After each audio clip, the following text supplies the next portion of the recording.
you're a very sociable person. Talk to me about I guess you've mentioned before to me that you think your social skills is your strongest attribute. Talk to me about it. So, I mean, I've noticed, just like since I was like really young, I would talk to a lot of people. Like I talked to random people on the train when I was really young, just randomly, and I've always like enjoyed talking to people, right? And I never really thought of it as a skill until you said, yeah, until you told me, and you said that it is a skill, and that and like every other skill, like beatboxing and ballet, I can always improve. Like I can always learn, I can always grow, and I've really been trying to push this social skill because not only is it good to be making friends, but I can also make connections. I can also meet new people who I enjoy to be around.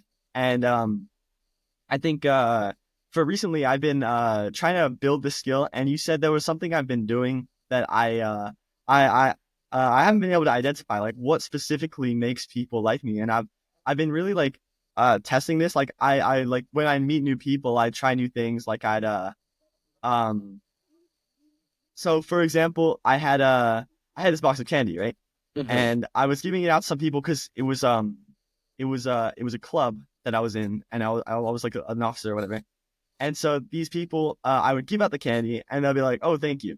But I could definitely tell if they asked me first for the candy, that they were much more appreciative, and they much like enjoyed the candy way more because it's something that they wanted.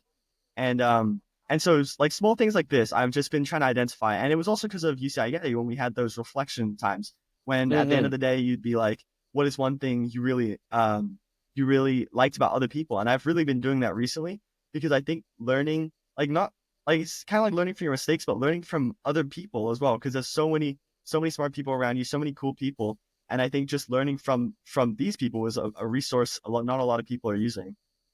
I'm gonna explain it real quick to our viewers out there or our listeners out there. So, in our gifted and talented program, one thing that we always did at the end of the day is encourage reflection for everyone. Teach everyone how to reflect on themselves and develop their EQ. So, what we asked at the start was, what do we do good today? What do we do bad? I'm sorry. What do we do good? What do we do not so good?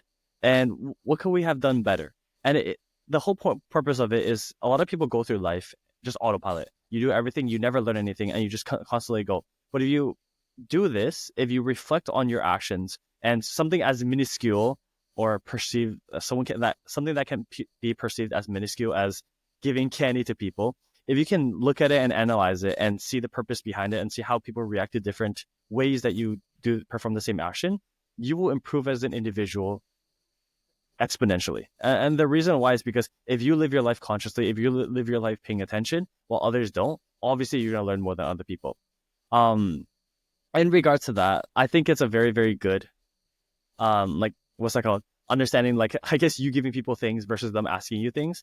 I think it's a very, very good, hmm, like, action that you noticed or a behavior that you noticed. I definitely encourage you to continue going about life, figuring these things out, figuring in. You always start with the micro, then you go into the macro, then you go into like the bigger picture of how your actions affect others. I think it's a very, very good thing that you do, and it's definitely one of the reasons why your social skills are much higher than other people's, because you reflect on your social skills, you understand the repercussions of your actions, and you change accordingly.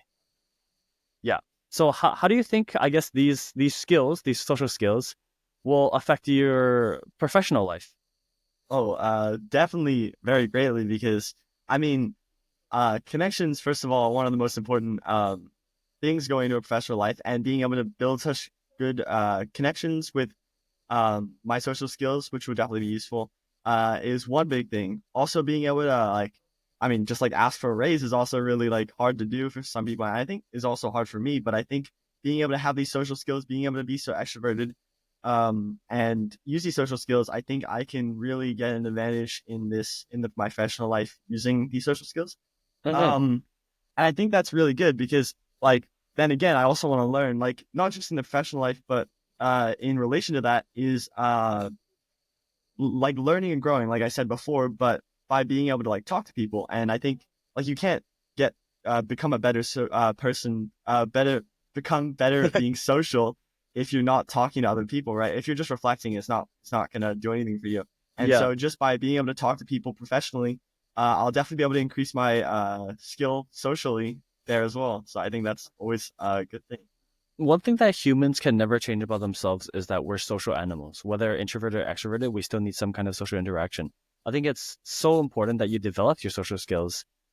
Because no matter what industry you go into, whether it's engineering, whether I go into psychology, or you just go into something like construction, being sociable, being the kind of people that people like, definitely affects everything in a positive way because people will vouch for you, people will root for your success, and actually are willing to create more opportunities for you to succeed. This is why some people like I heard of many situations where you would work for so much. You would put in your like most of your effort into a job, and someone else who just talks to the manager a lot gets the promotion over you. And the reason why is because you can easily be overshadowed when someone else is, I guess, more sociable than you and can be on like the manager's favor, or like can get the manager's favor. I really believe you should continue developing these skills because in the future, no matter what you do, whether it be getting connections, whether it be, I guess, getting promotions, it will affect you heavily. And just getting people around you to like you will heavily increase your quality of life. And I guess you turning it into, I don't want to say a science, but kind of like a science where you analyze behaviors, you kind of a hypothesis. You're like, hey, I think me doing this would give that result. You test it, and then you think about it, and then you reflect, and then you change your behaviors accordingly. This is kind of like a science. You Yeah. approaching this like a science, you approaching this while reflecting and improving is definitely make you like a monster in terms of social skills.